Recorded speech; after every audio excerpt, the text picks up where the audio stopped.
Visakha JD కార్యాలయం ముందు గల్లంతైన మత్స్యకారుల కుటుంబాల ఆందోళన చేపట్టారు. గల్లంతైన వారి సమాచారం సమగ్రంగా ఇవ్వడం లేదని ఆందోళన వ్యక్తం చేస్తూ మత్స్యకారులు మండిపడుతున్నారు. అయితే గల్లంతైన వారి కోసం గాలింపు జరుగుతోందని జేడీ వర్ధన్ వెల్లడించారు. యూనియన్ బోట్లో 2 నావీ కోస్ట్ గార్డ్ బోటు సహాయంతో గాలింపు చేపట్టినట్టు తెలిపారు.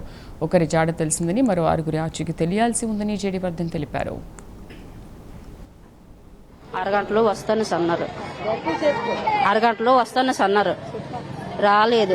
ఫోన్ చేస్తే మరి అక్కడి నుంచి అరగంట పోయాక మేము ఫోన్ చేస్తున్నాం. అక్కడి నుంచి ఫోన్లు అవ్వట్లేదు.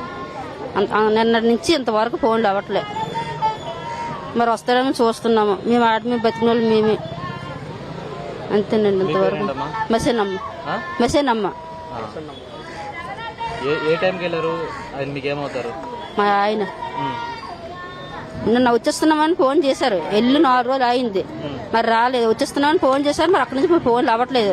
3 గంటల నుంచి ఫోన్లు అవ్వట్లేదు. ఇంకా అధికారులు అంటే మాకు ఎక్కడ చెప్పలేదు. ఇంకా మరి నిన్న నుంచి మాకు వస్తారనేసి చూసాం, అంతవరకు రాలేదు. ఫోన్లు అవ్వట్లేదు. ఈయన ఆయన చేస్తారని మాకు వచ్చాం. మా ఆయన గణేష్, నా పేరు దమ్యన్, నాకు 2 పిల్లలు. నిన్న 2:30కి ఫోన్ చేశారు సార్, వచ్చేస్తున్నామని చెప్పాడు. మళ్ళీ నేను 4 గంటలకు ఫోన్ చేస్తే స్విచ్ ఆఫ్ అనే వస్తుంది సార్. అప్పటి నుంచి ఇప్పటి వరకు స్విచ్ ఆఫ్ అనే వస్తుంది. అధికారులు ఏం పంపిస్తున్నామో చూస్తున్నామని చెప్తున్నారు సార్. ఇప్పటి వరకు ఎక్కడున్నారో తెలియదు. వెళ్ళి 3 రోజులు అయింది.